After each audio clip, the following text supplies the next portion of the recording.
Hello, everyone. This is Dominique Gomez from the Salazar Center at Colorado State University. Thank you so much for joining us for our webinar today.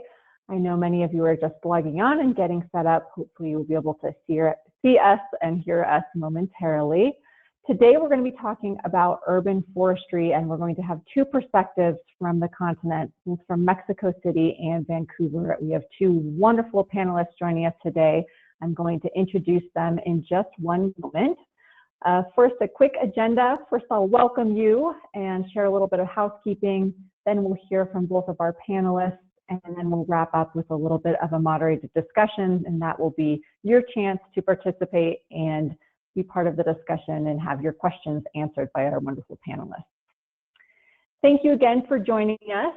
I want to let you know that all attendees are on mute, so we can't actually hear you, but we would love to hear from you. So use that question box there in the GoToWebinar control panel on the right to submit your questions.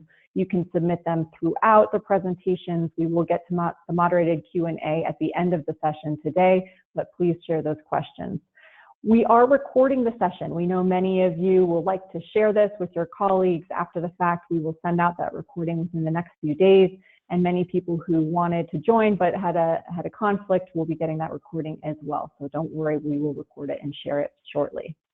I also want to let you know a little bit about the Salazar Center. We are at Colorado State University, and we support and advance the health and connectivity of natural systems and landscapes throughout North America. We know that healthy natural systems support climate adaptation and resilience, protect biodiversity, and support long-term human health.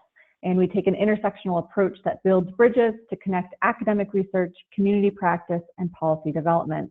And we invite you to learn more about us on our website, salazarcenter.colorado.edu, where you can certainly follow us on social media, Twitter, LinkedIn, and Facebook. We are on all of them.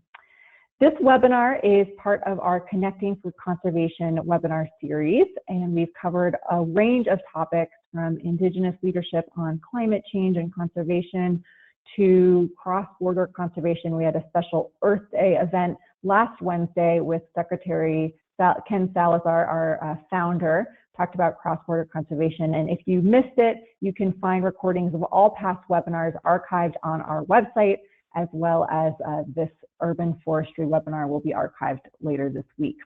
We will also let you know about future topics. We'll be talking about urban health and equity in the coming weeks, as well as a special event to talk about building community trust and the importance of community trust in conservation work. That will be in a few weeks, and we'll talk about that right before we wrap up today. With that, I am very excited to introduce our first panelist. We have Iñaki Echeverria joining us today. Iñaki is the director of the Parque, Ecologico, Lago de Texcoco, as well as a graduate lecturer at Penn Design. And he is the founder of Iñaki Echeverria Arquitectos. An architect and landscape urbanist, Iñaki holds a master's degree from Columbia University School of Architecture and Planning and Preservation, as well as a professional degree from Mexico's Autonomous National University. His work has been published and shown at the Venice Biennial and all around the world, including Berlin, Lisbon, Turin, Shanghai, Beijing, Philadelphia, New York, and Mexico City. And we are so excited to have him present today. Iñaki, I'm giving you the reins, and I know that we're very excited for your presentation. Thank you for joining us. Hello, Dominic. Thank you very much. Thank you all for joining, and thank you especially to the Salazar Center for the opportunity to have this conversation. We are going to talk about the project that I'm working on and have the honor to be directing at the present moment, which is called the Parque Ecologico Lago de Texcoco. It's in Mexico City metropolitan region. And first, I want to go over some background. I mean, maybe you've heard, some people have heard about Mexico City and they have a small idea of what it is, but basically we're a city of 22 million. It's a metropolitan region. It's actually two legal entities that can form one metropolitan region. And in some cases, the city looks like this when you're overlooking the neighborhood of Polanco from our Chapultepec Park, which is a fantastic space. But mostly, and in many cases, the city looks like this. And this is the hills in the east, I mean the west, and these are areas in the east, in what used to be the ancient lake, next to where we're working on the park. Now, this was not always the case, and this was not always the story. For those who don't know, Mexico City was a city that was built upon a lake, an inside lake that has no way to connect to the outside of the valley. And it was built by the Aztecs in the city of Tenochtitlan. The city was built basically on artificial islands that they constructed, and were not only able to sustain building, but they were also a fantastic way to produce food. They're called chinampas. And it's a fantastic thing that still exists in the south of the city in a very large area called Xochimilco, even though they're being destroyed and urbanized as we speak. In fact, this used to be the area of Tenochtitlan.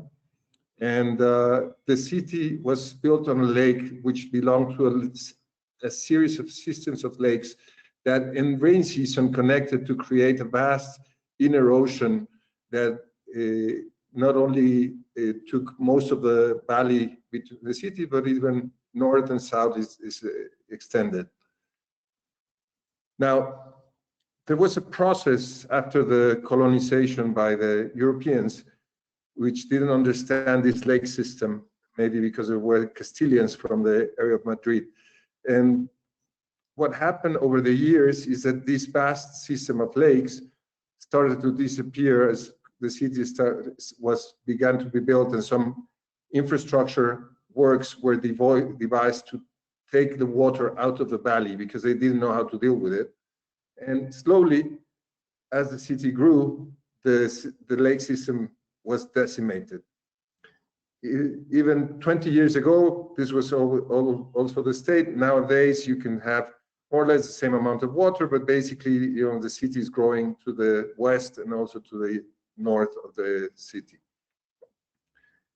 Not only that, but what happened is that when you start to build on one side of the valley and you desiccated the lake, all these soils began to subside, and the city began slowly to subside up to a point where we are now, that what used to be the ancient lake basin and the lowest point of the valley is now a higher point, which basically forced the city to pump all the water out in order not to be flooded.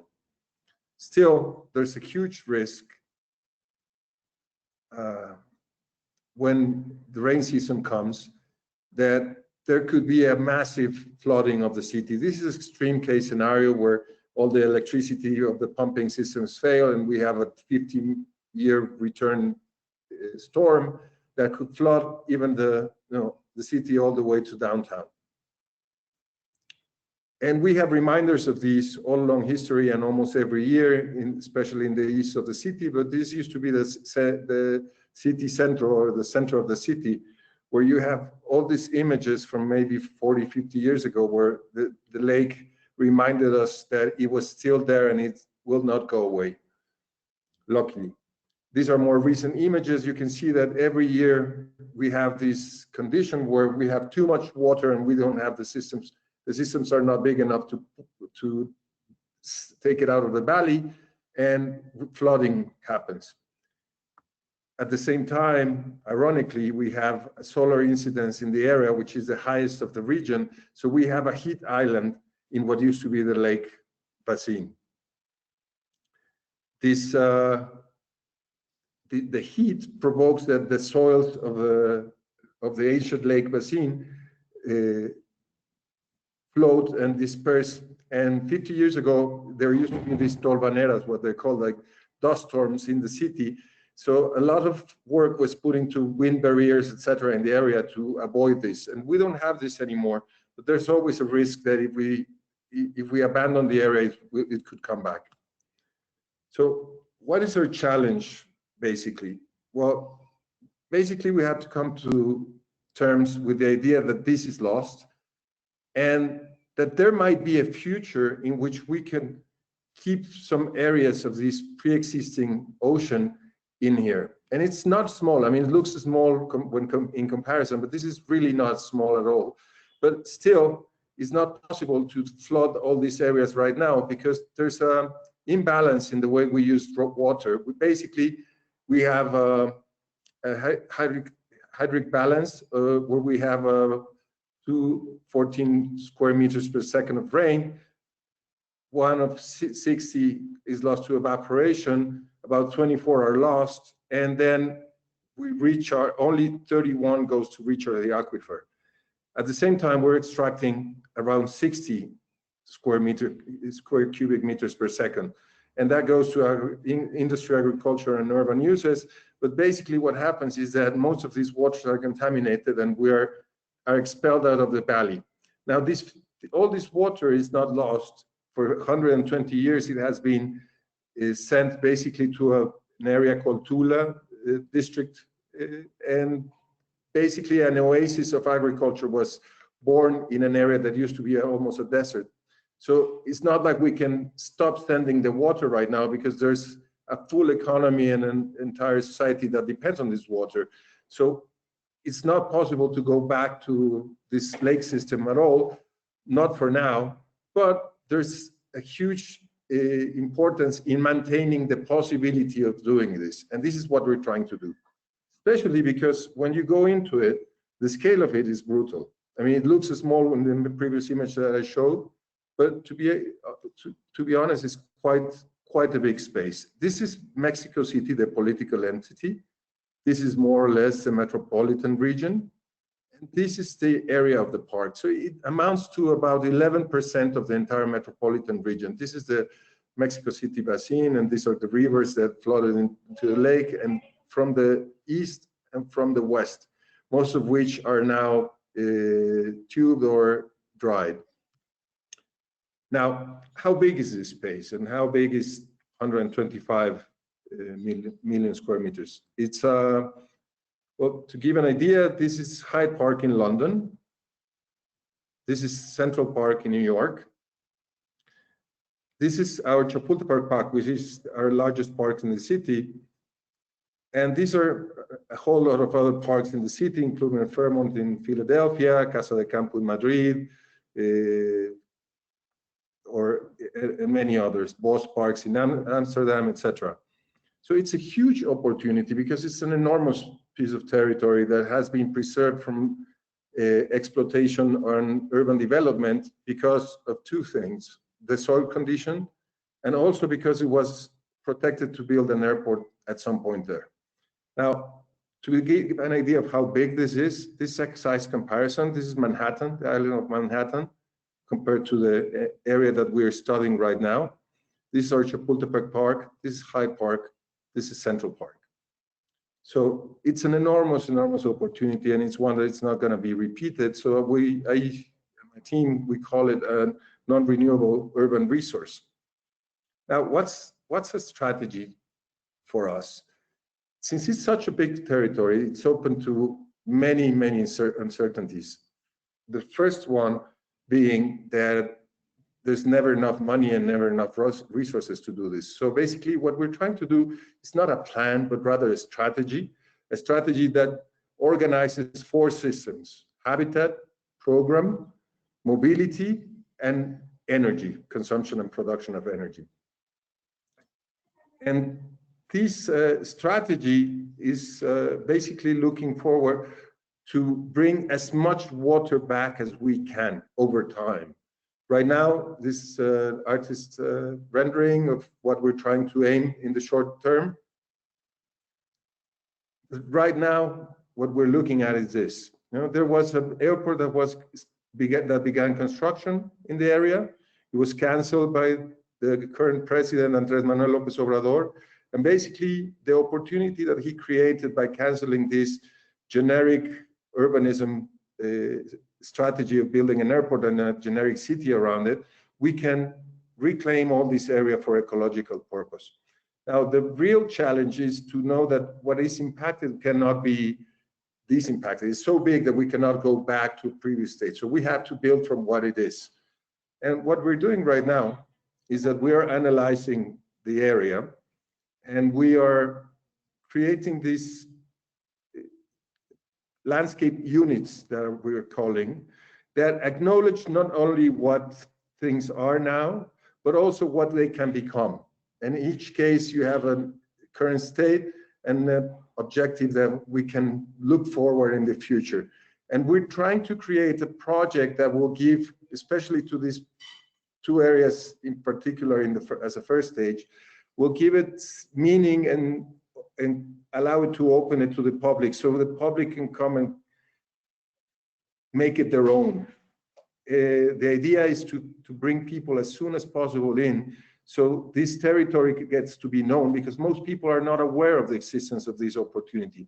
And as soon as we can create this awareness, then it's going to be more difficult for it to become something else. So this is what the plan is looking right now. This is a very rough drawing from the computer, but it allows to understand what we're trying to do, at least for the next year or year and a half in terms of works. So we're building a nursery for the special kind of plants. The thing is that the soils in this area are basically soda ash. The water that ran from the mountains used to wash the minerals from the soil, and it accumulated in this endorheic basin, which basically means that it doesn't allow the water to go out. There's no river connecting this ancient lake to the ocean. So what happened is that all these minerals, all these salts, were diluted in water, and they became a stable system. When the lake was desiccated, the system balance was broken. And what happens now is that we have these soils, which are particles, very small particles that can be breathed through the nostrils, and they can become something that can complicate human health. So we're doing, only certain kind of plants can tolerate the conditions of these soils, and we're building a nursery that will cater to these kind of plants, so we can start to reforest all this area. So this is just a conceptual image of how it's going to look like. And then a second work, we're rebuilding what's called the Lake Nabor Carrillo, which is about 2,200 acres. It's a space of water that was built, man-made. It was a test model to prove the subsidence in the city due to weight. But still, right now, it's a fantastic water body that looks like this with the mountains on a clear day, and that allows for migration birds to be in it, because there's no one to bother them. So it's truly an oasis, and it was already being desiccated to build the airport. So basically, we're doing the works to bring it back, to keep it. It was maybe at 30% of its capacity. We'll bring it back to 100%. And we're also going to do that with other water bodies that were taken out to build the airport. One is the San Juan wetland, which basically was stopped here. And we are opening it to grow again the way it should, all the way down here.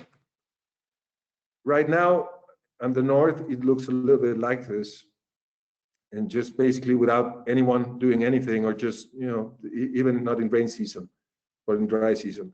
Then we're building these regulation wetlands in Texcoco Norte and Jalapango, which will not only allow us to treat some water from the east rivers when it comes, but also allow us to create another shelter for birds, migrating birds, which are coming from Canada and the US every year. It should look something like this in the very near future. And we're rebuilding or reflooding a recreational lagoon that is already there. It's about 64 acres, which will have a different quality of water, will allow for more human direct contact, and will allow for the more social program to happen. And we're building this park, quite big park. It has a north side and south side. One is about 237 acres. One is about 236 acres. about 900 hectares, just rounding numbers, and 57 hectares. And sorry, move this. And 580 acres. The idea is to create a park with social and sports infrastructure that would allow people both from the city and from the more rural areas into the east to come here and have some services that are lacking in the entire region. Something that I missed to mention is that all this area to the east, or I mean to the west of the park, but in the east of the city, is the poorest area of the city, is the highest rate of crime, is the highest rate of poverty, is the one that lacks more services. So basically there's nothing in the area. So whatever we build here will become a sort of oasis and will allow to begin to bring people in.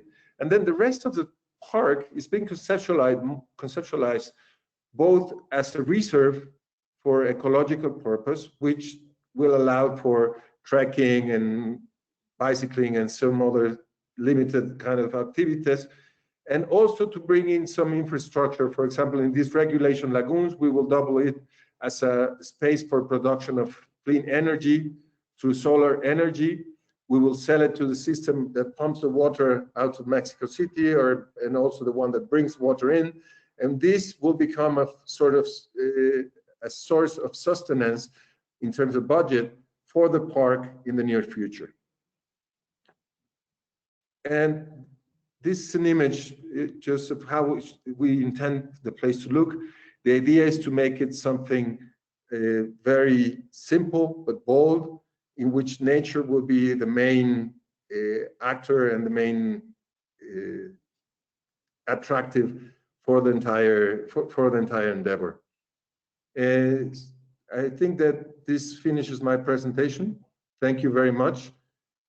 I hope it was a long story that didn't go too short. Thank you, Iñaki. I cannot say anything besides wow. I think the scale of your project is really amazing, and all the things that you have the opportunity to do, but also the challenges to get there. And I know that we have a lot of questions and people that want to have a discussion with you. So thank you so much for that. With that, we will actually move to our second panelist before we get to that question and answer section. So go ahead and submit those questions through the control panel. And I want to now introduce our second panelist. We have Chad Townsend, who is a senior planner at the Environmental and Sustainability Department within the Vancouver Park Board. His small team works on projects related to biodiversity, stewardship, local food, potable water conservation, rainwater integration, and urban forest management. And he has a European Masters of Applied Ecology and is a member of the Canadian Institute of Planners. Part of his combined professional and project management experience includes Canada's first and most visited national park, Banff National Park, and the Giant's Causeway World Heritage Site in Northern Ireland. And he has assembled a variety of other unique perspectives from living in jurisdictions considered leaders in environmental practices, including Finland, Germany, and the Netherlands. And Chad, thank you so much for joining. We're very excited to hear what you have to say about your work in Vancouver. Thank you, Dominique, and thanks for attending, everyone, today. These very strange times.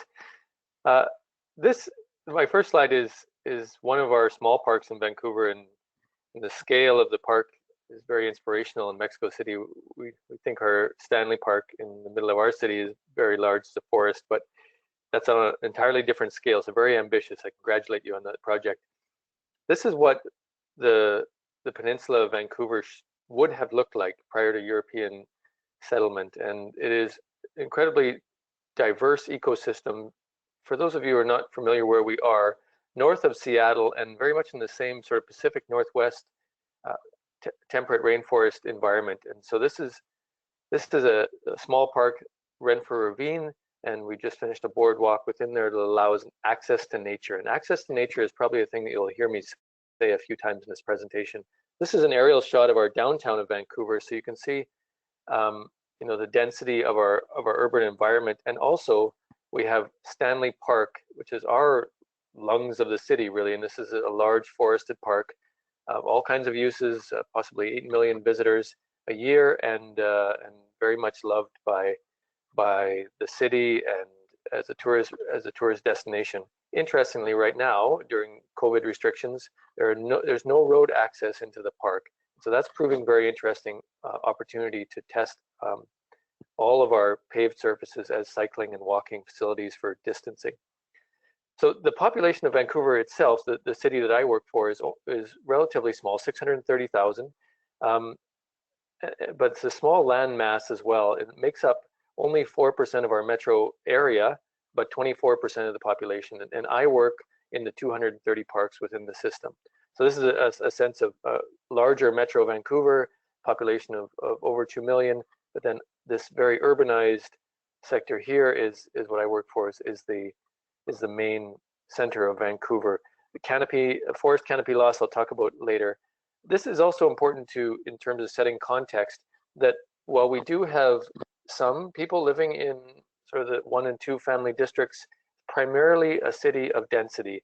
And so this gives a sense of it, that 61% of us live in multifamily dwellings, whereas only 38% in single family dwellings. And that's not unique in the world, but in North America, that's very dense. And yet we're consistently rated as one of the most livable cities in the world. And a lot of that is to do with our location, our climate, but also our park system.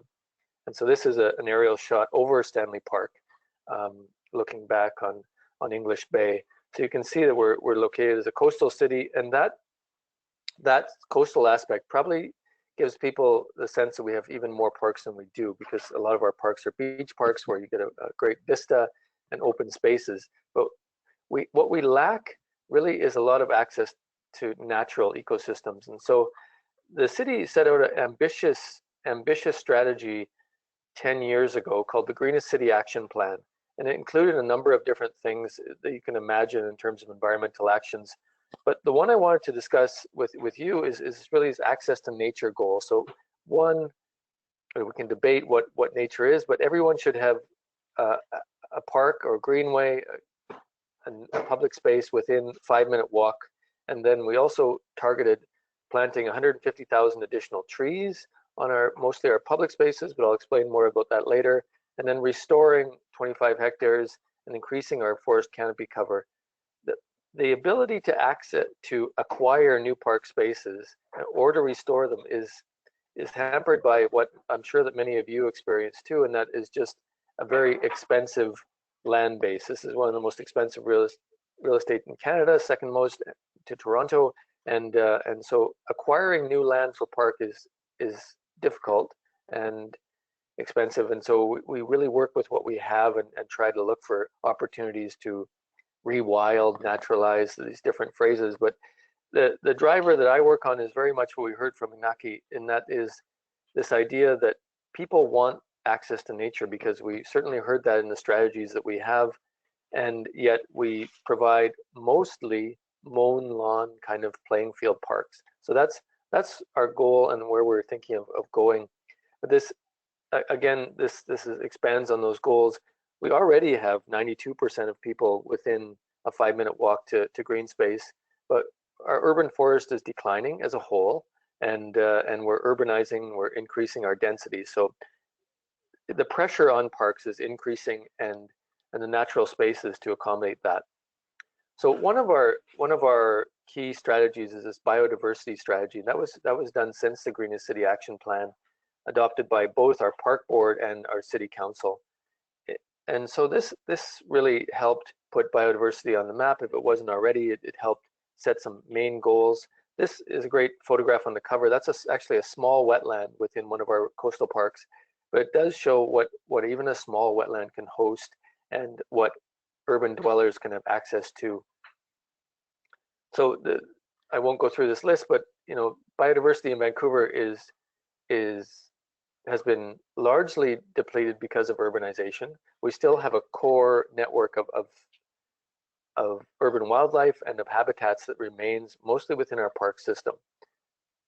So this was within the biodiversity strategy, and pointed out where we still have these biodiversity hotspots, and they are.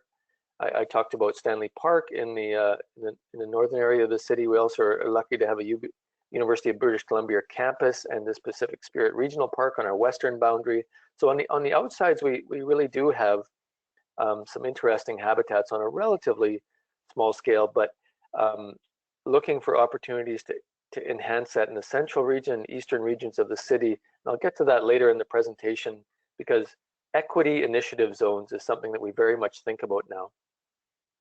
So, on a citywide scale, we definitely have these goals around increasing the ecological quality and the amount of our habitat, naturally managed areas, support biodiversity, even in pockets on streets with urban forestry and other city-owned lands. But then we also look to see where we can do it in a private realm. On our right is a photograph of a water-integrated park, just like we heard about in Mexico City on a smaller scale. But this is where stormwater is being funneled into a park. And now this park right in the middle of the city is hosting a number, on formerly industrial lands, is hosting a number of bird species, but also beavers have moved back in recent years, which, to the delight of the Olympic Village residents, this whole neighborhood was developed in advance of Vancouver hosting the 2010 Winter Games. And this is from our Van Play strategic plan that was just passed. And this doesn't exist right now, but we certainly want it to, and feel like green spaces and water bodies are great ways to connect up parks, both for human use, water flow, but also for habitat connectivity. So this is our goal, and we look for opportunities to make these connections on former historic streams, and also through roadway acquisition and changeover from asphalt. So that projects like this one, which we're proud of, a coastal project where New Brighton Salt Marsh, where lands near our port were made back into a salt marsh, but these, without this connectivity, have less value. And so this park that is up in here, but great much better if it could be connected into a much larger network. And then, of course, a lot of my team's work is related to urban wildlife management. This is a blue heron colony that exists right beside our office, which is pretty fascinating. We have a heron cam on those. We also have to protect it from disturbance, human disturbance primarily, and also some unnatural predators. So it is challenging, as I have in the last point, because there's often an emotional connection to wildlife within a city, especially when we need to manage it, and divergence of cultural opinions on whether this belongs or not. So this is an indication of some of the species that do occur within our park system. Definitely coyotes, the odd time river otters, and Canada geese, definitely more than sometimes we would require, bald eagles, beavers, and bats that have moved into our parks. And then within the marine environment, we work hard at trying to promote some of this. This is only from a few days ago, early April, that this herring spawn occurred, and we were able to get some photographs. So this is a good indication of their water quality in our marine environments is paying off. But I know that the theme of this overall presentation was urban forest management. So I wanted to spend some time there and tell you about the areas in which we work. And this is a good example of what a forest in Vancouver looks like. We did an urban forest strategy and an update in 2018. Of course, the two realms are private property and public property. Most people think of the urban forest only existing within public property, as in on streets and within parks, but it's very much contingent on what happens within these lots. This image is intentional, that yes, we can have a good street urban canopy and within the park, but what about in your backyard, and leaving space for this within developing in a dense city? So the vision is not only about public land, but is also about private lands. And so we work in both those realms when we think of 150,000 new trees. So of course, it's in the areas of protection of what we do have already, planting and growing the urban forest, managing trees during things like construction, engaging citizens and increasing their appreciation of the urban forest, and also monitoring, which I'll tell you a little bit more about. So one of the most successful ways that we find in terms of monitoring the urban forest is using a tool called LiDAR, which is effectively very smart air photos. And then we can calculate our canopy and its change over time. And we know that it's in slight decline because of mostly losses on private property. But we also need to work harder on our streets and within our parks. And so this LiDAR is a great tool for being able to pinpoint areas where we know are in decline.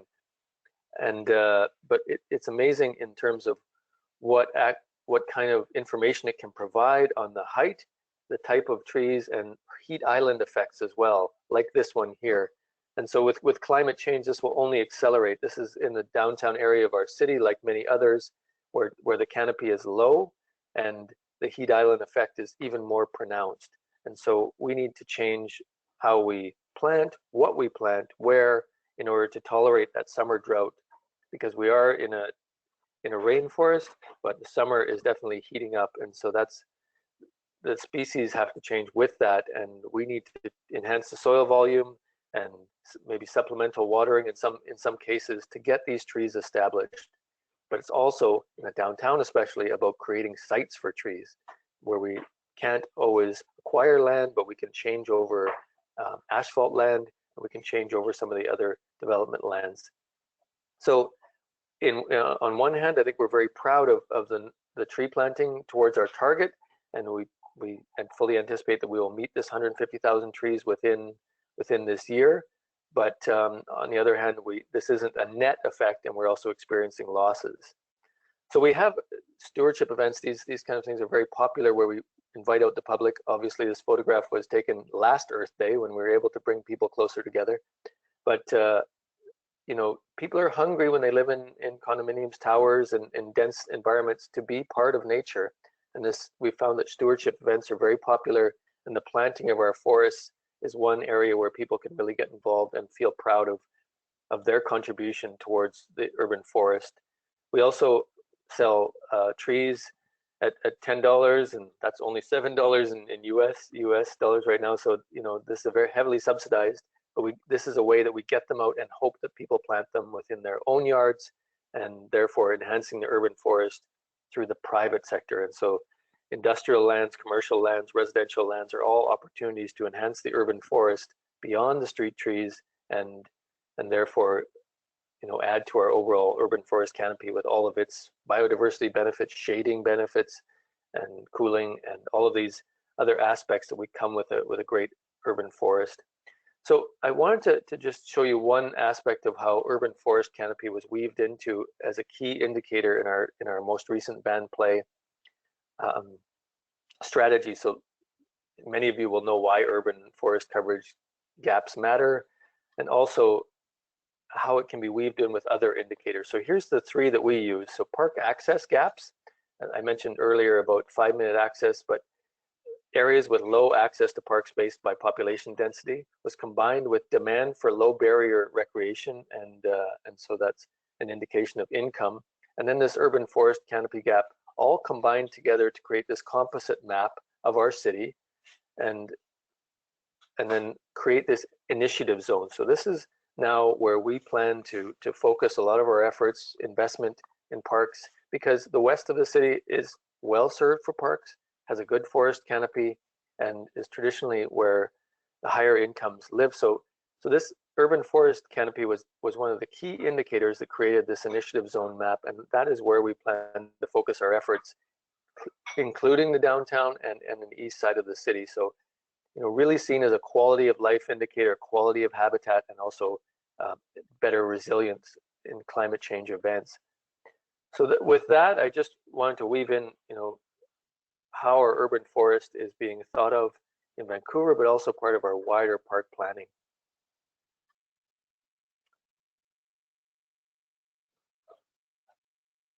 Thank you so much, Chad. I think that was just a wonderful addition to what Iñaki shared, and I'm very excited to have that background as we move into our moderated question and answer session. So hello, everyone. Here we are.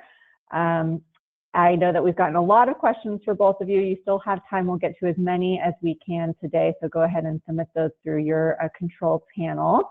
And Iñaki, if you want to share your webcam too, we'd love to see you if you don't mind. All right, wonderful. Here we are. Good. Well, I want to start with one question. Both of you mentioned the community aspect, and we've gotten a few questions about that. I think that's so important. So Iñaki, you talked a little bit about the availability of this park space to particularly some poor neighborhoods that don't have access. And Chad, obviously that's a big part of your plan. Iñaki, how do you think about that? Was that something from the beginning, and how are you involving the community in your planning and the work as it goes along? Well, to begin with, there's not one community. It's a question of multiple publics, multiple. I mean, and I stress this word, and it cannot be stressed enough, because it's such a difference in terms of the population that has to do with this space. To the east, we have communities that go from the agricultural to the rural, to the completely rural. To the west, we have some of the most dense, poor populated areas of the city. And then to the far west, we have the rest of the city, the more urbanized, let's call it city, that still has a link to this. So we have to work with many different publics. There's a lot of people that still believe that it was a mistake to cancel the airport. And we're going to have to deal with that. I think it was a wonderful decision. Maybe it was a very difficult one because it was already started. I think the decision should have been not to begin the construction of anything there. It doesn't have to do whether it's an airport or it's a hospital. It should be a reserved land. But anyway, of course, there's going to be a very polemical discussion about this, and we have to internalize that as much as we can. Also, we have been collaborating with the communities in the east who are more agricultural, and who are they not only consider themselves, they are the ancient population inheritors of this area. You know, they come directly from people who used to live here even before the colony, and it's a process. I don't think you can say, okay, it's something that you take in and internalize it, and okay, it's done and it's checked. It's an ongoing process that you have to keep on working on as you move forward, and it's always going to be a little bit of friction in it. And it's the question, I think, has to do with being very attentive and being very careful and trying to deactivate these tensions so they don't become problems, that they become opportunities to grow and to internalize things that you have not been doing in the project. And this is how we've been approaching it so far, at least trying to. Yes, that's wonderful. I love how much you think about it as the different communities, the different desires, and like you said, you know, not everyone is on the same page about what they're happy about, what they're excited about, but it sounds like you're really involving them. Chad, would love to hear from you. How do you think about involving the communities that Vancouver incorporates in your work? Sure. Well, a few thoughts came to mind, and I'm glad that Iñaki mentioned the variety of communities, because we certainly have that too. In a 10, 15-minute presentation, there's only so much we can go into, but we lie in the unceded territories of 3 First Nations in Vancouver, and so they're very much involved in the planning of especially Stanley Park, but in all of our work we have a decolonization commitment and a reconciliation strategy, and then we also have a wide variety of public to serve within Vancouver. And so I'm hopeful from positive that may come out of this situation that we're all in right now, is just how much people are enjoying parks. It is one of the few last places that you can get to. Our 240 parks are very popular at this time. Shopping malls closed, movie theaters are closed. So the appreciation of parks, I think, is definitely enhanced right now. We look forward to discussing again with the public as we plan these spaces. For the urban forest aspect, in parks and public spaces, there's a trade-off in a fully urbanized city, that when you can't just add on land to the outside and take advantage of that park opportunity to plant 20 more trees in a corner of a park often takes away another use. Maybe people are using it for picnicking or gardening or a dog park. So there's all these choices that need to be made, and we need to consult the public at various stages, like many cities do, and also the First Nations that we work with in partnership. So yeah, it is very much a part of urban forestry and park management in this city, and we work through master plans with a variety of people. Sounds like for you, it's also a process. It's not a one-time thing. It's something that continues and continues and continues. So good to hear that from both of you. We have quite a few questions here about fundraising and money and financing, maybe not surprising given that many of the attendees also work in this field. So Chad, maybe we can start with you on this. I imagine that you all have some dedicated funding. How do you think about how to finance all the work that you're doing, and how to as Iñaki said, there's never enough time and resources. How do you balance your different demands? We'll start with you, and then Iñaki would love to hear about your financing situation as well. Yeah, good question, and even more pertinent now, because there'll be a number of people who won't be able to pay their property taxes or pay their user fees as normal. The few revenue sources the municipal government has at its disposal. So we have been able to fund a lot of our park capital budget work with development. So that is when a city is densifying, that's the upside of development, is that there's development levies that can be applied to creating park spaces that will respond to that growth. But in a city that's very urbanized and very expensive, it's rarely possible to add new parkland. So it's more about reinvesting in the parks that we do have. We've involved a lot of the public in stewardship activities, and that's a savings, but it is expensive to run a park system, and there aren't a whole lot of direct revenue opportunities when you're providing public space. It is when you're providing it to all kinds of people, and the Equity Initiative Zone reinforced that this is public space, and we hope that many people have access to it regardless of their level of income. So it's a tricky balancing act, but those are some of our considerations in the funding area. Yes, thank you. Iñaki, what about you? How have you gone about funding for this enormous project? Well, I think it depends on the stage you're in. So we visualize it also as a process. Right now, to make it happen, it had to be a presidential decision. It had to be something that was decided, and that money was separated to be part of this project, even though it's not enough money. It's not the money that we would need to make all of it happen, but at least to detonate it. Now, for the operation and for the process of the park, we don't think that this is a viable model. We cannot depend on being part. People see parks as something that it's disposable. So we would become too vulnerable if we only stay with this idea of having a federal budget allocated for this process. So what we're looking at is the idea of multifunctional infrastructure.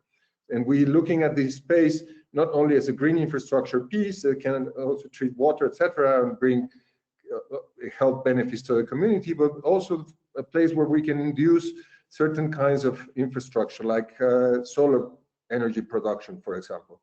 It's a vast territory. It will allow to create some solar parks in quite a big dimension. And that, for example, could become a source of money. We're also exploring some other financial strategies with people or collaborators that are in Switzerland and Germany and England, who are looking at models to bring in revenue that the Mexican government is not already bringing in through some financial algorithms that can go into the banking system, etc. I'm not going to go into that, but still, we're looking at these things, different things, to be able to create extra money. So we don't take money from anyone, but we come in as someone who comes in with a different conversations, and we bring new money into the equation, and then we can be part of that money. Also, compared to the level of detail that Chad is working on, right now we're doing brush strokes, very broad brush strokes. There's not even an entity which is responsible for this space yet. So we're trying to build the architecture and the design of the entity that will eventually take care of this thing. And whether that's whatever this figure becomes, it will also bring a certain kind of budget in. So let's say we're working on the process right now. We're working with federal funds, which was the only way to detonate it. But for the future, we know that this is not sustainable. We will have to create our own resources. And we don't want people to pay for it. It's a very poor area of the city. We want this to be a space which is basically open and free, at least for most of it. And to pay rent for small things like restaurants or stuff, it doesn't really make sense for a huge thing like this. So we're looking at infrastructure as an alternative for funding. That makes sense. And I know you mentioned energy as one of the things you're working on, along with habitat and programs and mobility. So that's another innovation, I think, in terms of what you're doing in the financing. There's a number of questions here about health and sort of the link between work in urban forestry and health impacts, and both of you made reference to that. Iñaki, let's start with you. In your messaging with different community members and your work, you talked a little bit about the dust storms that were once problematic. How do you think about the health impacts and communicating the potential health benefits of your work to the communities that you're involved with? And then Chad, would love to hear from you as well. Okay. Again, we're working on this thing. Sorry, we're in the middle of the process. So we're trying to create some very clear indicators of how this can be measured. But the thing is that these particles that are in the area, when you breathe them, the nostrils cannot stop them. So in a certain amount or a certain quantity of this thing, they're even carcinogens. Sorry, they give cancer. Yeah. My English is rusty. And no, it's good. So I mean, just immediately by tackling that point, it's an immediate health thing. But also, if you think about the east of the city, there's nothing in terms of parks or urban green areas. So if we can transform this entire territory into an ecological purpose, a kind of park, of course, not with the canopy of something like Vancouver, but if we create it as a green enterprise, it would take the number of square footage or meters per inhabitant in Mexico City 3 times up. So we would go from 3 square meters per inhabitant to 9 square meters per inhabitant, which would be an amazing feature if we can accomplish that, with obvious health benefits, linked to that. Yes, that access is so important, and like you talked about, if there's nothing there, just having that park access will make such a difference. Chad, what about you? I know you all are quite advanced in tracking your health statistics. How do you think about that? Well, we are and we aren't, and I think that the health benefits of parks and the valuation that's put on there is something that we need to work more on. I have what we call a Greenest City Scholar, one of our programs, beginning that in May, and would welcome any of resources that any of the attendees have in putting that valuation on, because I think that many many municipal infrastructure aspects are easier to value, that engineering aspects or how benefits of a road or benefits of pipes are easier to quantify compared to health benefits on parks. And so the variety of aspects that come into that and the impacts on parks are, noise when we have roads close to parks, air pollution from industry, but a variety of things that impact the value of a park, even if you thought of it in kind of a real estate way. But there's also the number of benefits that parks provide, and as I talked about before, this crisis is really exacerbating interest in that, in putting health benefits on this, because mental health benefits, when this is one of the only places you're allowed to go, or just how valuable parks are to your mental health, let alone your physical health as a place where you exercise or recreate. And the natural capital valuation, of course, is an area where we want to look more at, because we have wetlands within the city that are doing the job of wastewater treatment plants. And so that's one area that I didn't delve into, is that rainwater integration, green infrastructure, whatever you call it, and just how we can quantify that benefit, because that, as Iñaki talked about, that is a potential source of revenue as well, is thinking about, rather than do this very mechanically, how do we do this with natural ecosystems again, which was previously done, and then take that savings and apply it into parks budgets.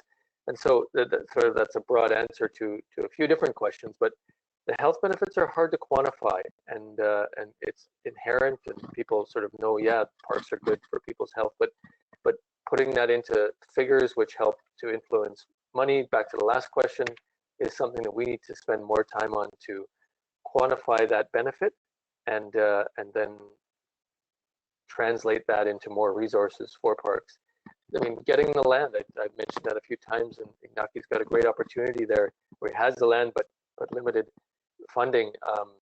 You know, generations from now will look back as they do on Stanley Park in our jurisdiction and say, wow, what a great thing that we have that resource that the whole public can access, and incorporates water and habitats, and it's values that you may not even realize right now or haven't been quantified in terms of people's health. And so we have University of British Columbia based in Vancouver, and a study that I can share with the attendees today just quantified rates of dementia and rates of a variety of health impacts versus in Vancouver versus the proximity of their location to parks. And unsurprisingly, there was a direct correlation that they've pointed out. So we look for studies like that, especially when they're about Vancouver, because we can point to that. And the media is keen on reporting that kind of thing and translating it for people and saying, you probably already knew this, but there's a real benefit to living near parks, and we need to put it into specifics. Yes, I appreciate that, and the difficulty of doing it at any stage. I think both of you mentioned a little bit about ecosystem services. I think the same challenges come up there, that we know that having these healthy landscapes is so important for climate adaptation, urban heat island effect, all of those things, but similarly quantifying them versus sort of the more mechanical approach, I think you said, Chad, is sometimes difficult. We have time for one more question, and there are quite a few about how you think about climate adaptation as you do your work. So Chad, maybe we'll just start with you, and you've mentioned a few different things around climate adaptation, urban heat effect, measuring that. Is that something that you think about? And if so, briefly, are there a couple things that you're doing to make sure that you're thinking about how the climate might change in Vancouver over the coming decades? Yeah, absolutely. And Iñaki, would love to hear from you. Sure. I think that we've been used to our trees, for example, used to certain vegetation that survives in a certain climate cycle. But now we're looking at times of the year where we will have too much water, and there are times of the year where we will have too little. And that's becoming very apparent in how some of our cedars, for example, are handling the last few years, and how much of a change in our urban forest that we're seeing. We're also a coastal city, so we sit on both a major river and the Pacific Ocean surrounding us, so there will be sea level rise implications. An upside of that might be that we generate some infrastructure that is park the rest of the time and flooded part of the time, sponge parks, and a variety of terms like that. But it's mostly in that green infrastructure realm that our parks will be impacted. We will lose parkland, especially in beach and coastal areas at certain times of the year. We look for opportunities where we can also gain it in combination with infrastructure projects. So it'll be very much part of how we plan the urban forest, and especially coastal parks.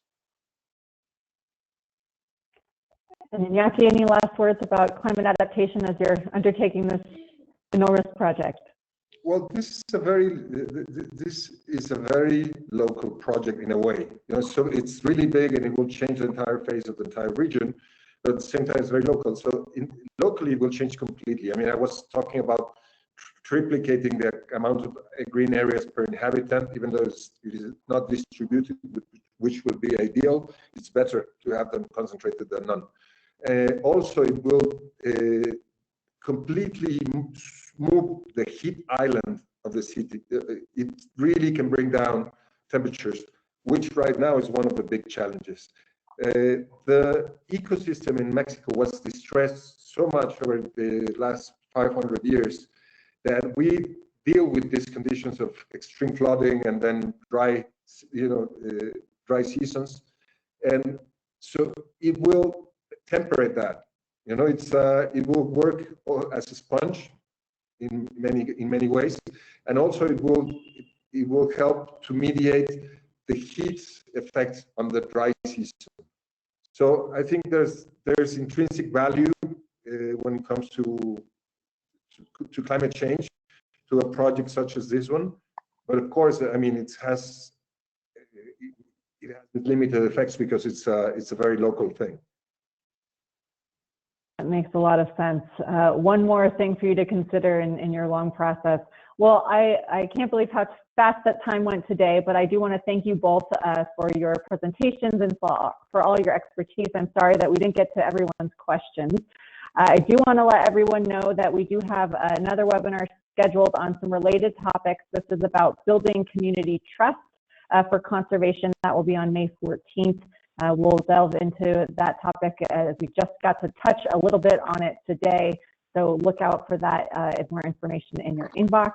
And I want to thank you both, Chad and Iñaki. You are doing amazing work, and I know that people are appreciating the value of outdoor space now more than ever, given this pandemic and how much we're all spending time indoors. And just want to thank you both for the work you do and for sharing with us today. Thank you so much. Thank you for the opportunity. Thank you for the conversation. It was great. Wonderful.